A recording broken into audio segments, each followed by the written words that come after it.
PTI teachers के बाद अब एसटीओ भर्ती के अभ्यर्थियों ने अपनी आवाज उठानी शुरू कर दी है। रोहतक पहुंचे इन अभ्यर्थियों का कहना है कि सरकार ने अगर ज्वाइनिंग नहीं दी तो मुख्यमंत्री आवास और विधानसभा का घेराव भी कर सकते हैं। 2019 में हरियाणा सरकार ने बिजली विभाग के लिए 107 एसडीओ की नियुक्ति के लिए आवेदन मांगे थे, जिसके लिए आवेदन किए गए। शॉर्ट लिस्टिंग के बाद 107 एसडीओ की नियुक्ति हो गई। हालांकि इनके प्रमाण पत्रों की भी जांच कर ली गई थी, लेकिन विपक्षी पार्टियों ने आरोप लगाने शुरू कर दिए कि 107 में से ज्यादातर अभ्यर्थी हरियाणा से बाहर के हैं। इसीलिए सरकार ने अपनी किरकिरी होते देख इस भर्ती को रद्द करने के आदेश दे दिए, जिसके बाद अब इन अभ्यर्थियों में रोष है और इन्होंने अदालत का भी दरवाजा खटखटाया है। जिस प्रकार से अन्याय सरकार हमारे साथ कर रही है, युवाओं के भविष्य के साथ जो सरकार खिलवाड़ कर रही है, आज हम उसके खिलाफ यहाँ रोहतक के अंदर एकत्रित हुए हैं। और जल्द ही अगर हमारी सुनवाई सरकार नहीं करती तो हम जिला स्तर पर, गांव के स्तर पर या हमें जरूरत पड़ी तो हम विधानसभा का घेराव करने के लिए एकत्रित होंगे।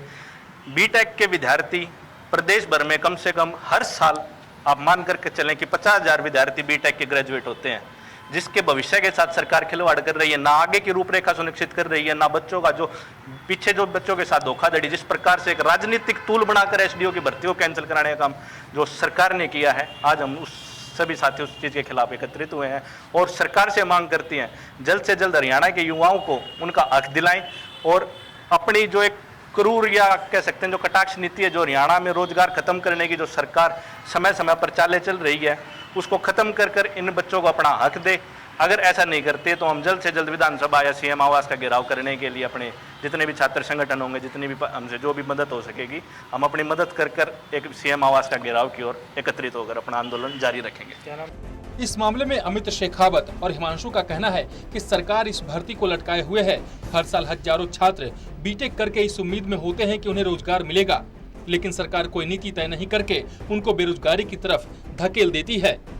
यही नहीं, गेट के माध्यम से ऑल इंडिया का टेस्ट होकर एसडीओ की भर्ती होती है, लेकिन बेवजह के आरोप लगाकर 107 एसडीओ की भर्ती को रद्द कर दिया गया है, जबकि 107 में से 58 बच्चे हरियाणा से ही संबंधित हैं। फिर भी बाहर के प्रदेशों के बच्चों को रोजगार देने का आरोप लगाया जा रहा है।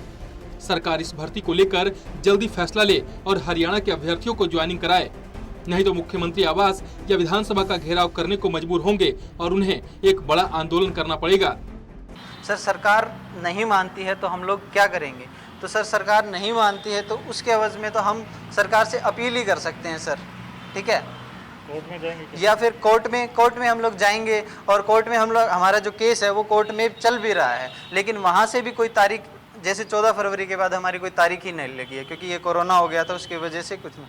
और अगर फिर भी अगर कुछ नहीं हुआ तो हम लोग धरना प्रदर्शन करेंगे, ठीक है? सारी चीज़ें करनी पड़ेंगी क्योंकि कोई हमारी सुन ही नहीं रहा है। तो बेरोजगारी दिन प्रतिदिन बढ़ती जा रही है। हर एक बच्चा 4 से 5 साल मेहनत करता है, जब जाके इतना स्कोर लेता है, और वैकेंसीज हैं तो कैंसिल कर दी जाती हैं, ठीक है? डीवी डॉक्यूमेंट वेरिफिकेशन तक करवाने के बाद जब आप ज्वाइनिंग देने वाले थे उससे 1 हफ्ते पहले आपने कैंसिलेशन का ऑर्डर दे दिया। क्यों? हमारा क्वेश्चन सरकार से यही है कि क्यों कर दी? पहले पीटीआई टीचर और अब एसडीओ की भर्ती को लेकर प्रदर्शन हो रहे हैं। ऐसे में अभ्यर्थियों की मांग सरकार मानती है या फिर अभ्यर्थी आंदोलन करेंगे, ये बड़ा सवाल है। ऐसे में सरकार के सामने एक और चुनौती आ गई है। रोहतक से देवेंद्र शर्मा की रिपोर्ट।